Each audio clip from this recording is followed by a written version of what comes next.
প্রিয় দেশবাসী, আজ বাংলাদেশ একটি গভীর সংকটময় মুহূর্তের মধ্য দিয়ে যাচ্ছে। এখন পর্যন্ত আমাদের প্রাপ্ত খবর অনুযায়ী আওয়ামী লীগ, ছাত্রলীগ, যুবলীগের সন্ত্রাসীরা গুলি করে কুপিয়ে প্রায় 30-এর অধিক শিক্ষার ছাত্র জনতাকে হত্যা করেছে এবং দিন শেষ হতে হতে এই সংখ্যাটা কোথায় গিয়ে দাঁড়ায় আমরা জানি না।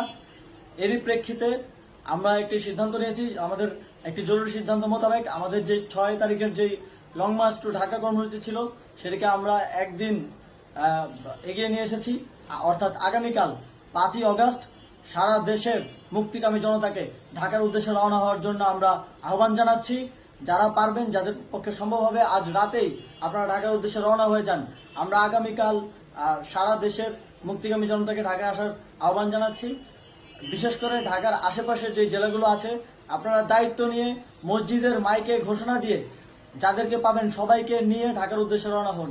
এই লড়াই আমাদের জন্য একটি চূড়ান্ত লড়াই। আমরা চূড়ান্ত ঘোষণার জন্য প্রস্তুত। আমরা গণভবনের দিকে যাত্রার জন্য প্রস্তুত এবং সেই উদ্দেশ্যেই আপনারা সবাই ঢাকা আসুন। আমরা আপনাদের সবাইকে নিয়ে আমাদের চূড়ান্ত দাবি আদায়ে এগিয়ে যাব। আমি জানি না সমন্বয়করা আজকে রাতে বেঁচে থাকতে পারবে কিনা, কিন্তু আপনাদের উপর আমরা এই দায়িত্ব দিচ্ছি। আপনারা সবাই নিজ দায়িত্বে ঢাকায় আসবেন আগামীকাল এবং পরশু পরিস্থিতি বিবেচনা করে পরশু গণভবনের দিকে 4 দিক থেকে আমরা রওনা হব।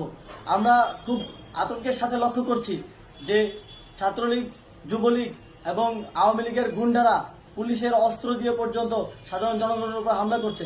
কিন্তু একটি সুখের খবর হচ্ছে, সারা দেশের বিভিন্ন স্থানে সেনাবাহিনী ছাত্র জনতার পক্ষে দাঁড়িয়েছে।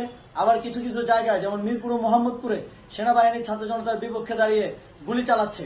আমরা সেনাবাহিনীর প্রতি আহ্বান জানাতে চাই, আপনারা এদেশের নাগরিক এবং আপনারা এদেশের নিরাপত্তার দায়িত্বে আছেন, এদেশের জনগণের যানবাহনের নিরাপত্তার দায়িত্বে আছেন।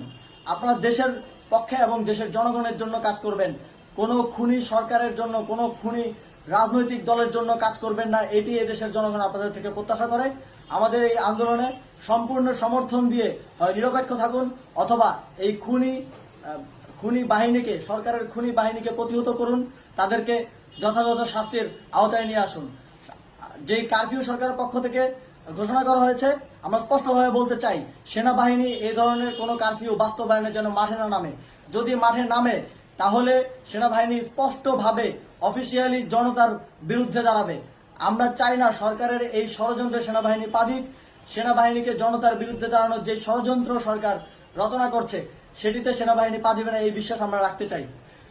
আওয়ামী লীগ আজ সারা দেশে তাদের